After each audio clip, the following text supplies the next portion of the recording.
I'm going to talk to you about what it really means for a government to shut down. I'm going to talk to you about this idea of this paternalistic, very caring state that always does good for the people. And finally, I'm going to talk to you about giving bad law a chance, because that's what good American spirit is all about, if we are to believe Charlie. The first one, ladies and gentlemen, what does it really mean for the government to shut down? Never during the course of my speech did I say use it regularly. I say use it with caution. If it is the last avenue, then it is one that can be taken, not one that should be often treaded. Because I say two things, ladies and gentlemen.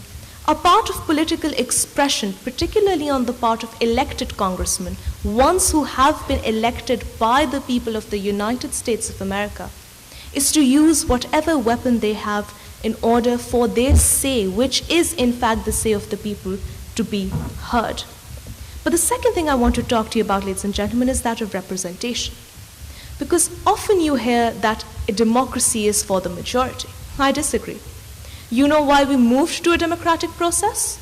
Because you could have more limitations on the powers of the elected executive. That is the true spirit of a democracy, ladies and gentlemen. That is why you have laws that have checks and balances. That is why you have the trichotomy of the judiciary, of the executive, of the legislature, so that one keeps a check on the other all the time. That is what democracy is, ladies and gentlemen. But my second one was this idea of paternalistic government. Sometimes you need to trust them, but other times you should not. And history, ladies and gentlemen, teaches us that. Governments do all sorts of stupid things. They do this out of glory, out of establishing a legacy, not always, ladies and gentlemen, for serving their country.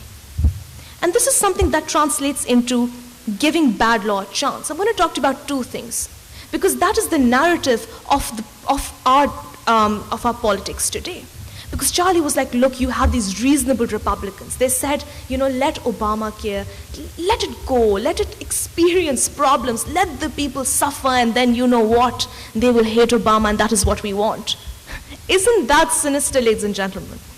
Because the entire idea is you have a group of people who know that something is set to fail, one. But it's not only the legislation that is set to fail, it is the people who it has impacts on. Sure, they knew this when the legislation was passed in 2009. But better late than never is my answer. Because what this speaks to you about is a people who are more concerned with politics than their people. Sure, the system that we live in is not perfect, whether it is on the side of the majority or on the side of the minority.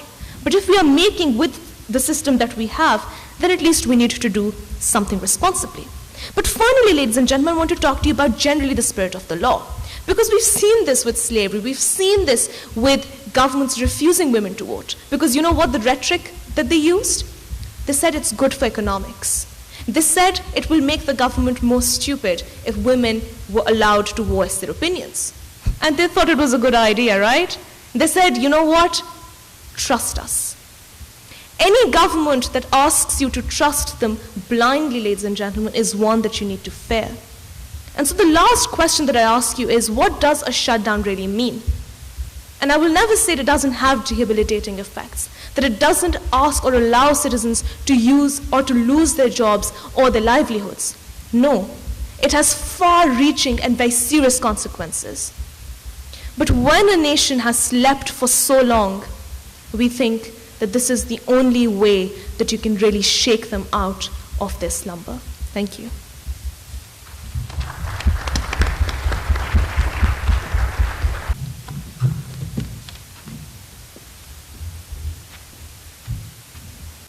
Apparently, if we were to believe Neshay's rhetoric, the minority should have the overwhelming influence on everything. The minority should be allowed to veto any legislation it desires. The minority should be allowed to choose which federal programs are enacted. And the minority should be allowed to pass a budget. What we say is that fundamentally, sometimes the majority is right. And sometimes it's the majority who are acting in the best interests of society. And that's the most important thing in this debate today. And I think there are two key questions we have to ask. Firstly, about this issue of minority rights and whether it's important enough to defend in this instance. And secondly, the dynamics of Obamacare and the government shutdown, and does Obamacare meet the benchmark? Because what we heard in this debate from Neshay was that the majority should never be able to oppress the minority. They should always be allowed to have their say, otherwise it can lead to a tyranny of the minority. Thankfully, this is something that when the United States was first founded, that they thought about. They thought about it because they had a constitution. They had a constitution that is the backbone of protecting minority rights. We know that because they passed special provisions which make it very difficult to pass without an overwhelming majority of public support from both Congress and state legislators. It's the Constitution which is the first defender of the minority of rights. And so simply saying there aren't any protections isn't good enough, because of course there are. But also, let's look at what the minority do have an influence on, even if that's not enough. Because the minority still do have a vote. They can vote on bills. They have influence. They have a voice with which to influence opinion. But overwhelmingly, in some instances, particularly what happened in September and October, is that we do have to care sometimes about the wider interests of society. And what were those? Those ideas and those things, those interests, were things like essential welfare services for preschool nutrition and the homeless. They were a lack of government pay that meant millions of people were missing out on paychecks, which means they couldn't afford food for their children at the dinner table. This is something which did have a real impact on millions of people. And so it's simply not good enough to stand up and say, well, it's okay, it's justified. Because the real question at heart is, does Obamacare meet the benchmark of that? Because actually what happened in the negotiations over the government shutdown was that it was a situation where democracy failed. Because what Neshay told us was that it was the only avenue open to them. They have to at some point be responsible. Here are a couple of questions. We say, are they being responsible when they're shutting down welfare services over a bill that was already passed? Are they being responsible when John Boehner refuses to allow a vote, even though a majority in the House would have passed it anyway? And are they being responsible when they use the rhetoric of fear, anger, and hate in order to cause political divisions to advance their own agenda? The answer to all of these questions is, of course, no. They're not being responsible. What is Obamacare at the end of the day? Granted, of course Obamacare is not a perfect law, and many people quite legitimately claim it's a bad law. It was imperfectly passed and enacted, as the whole debacle with the healthcare site shows. But at its heart, it is a law aimed at ensuring that millions of uninsured Americans aren't left to die on the streets because they lack basic health care.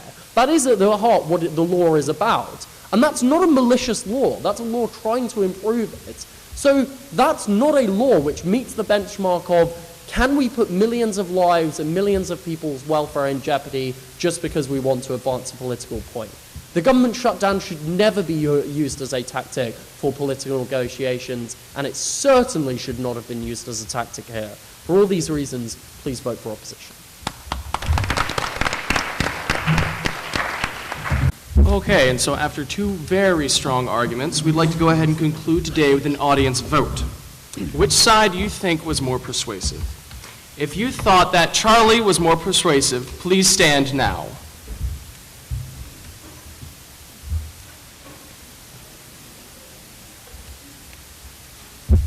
Don't be rushing now.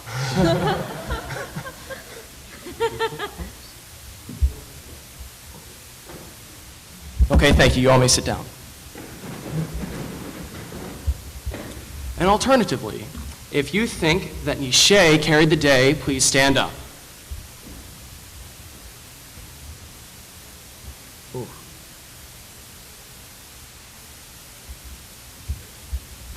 All right, thank you.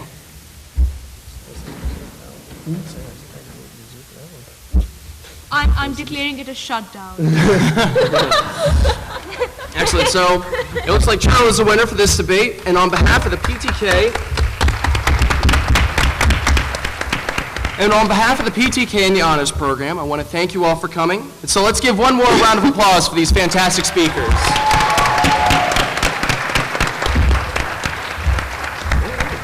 Good job. Nice one. I really enjoyed it.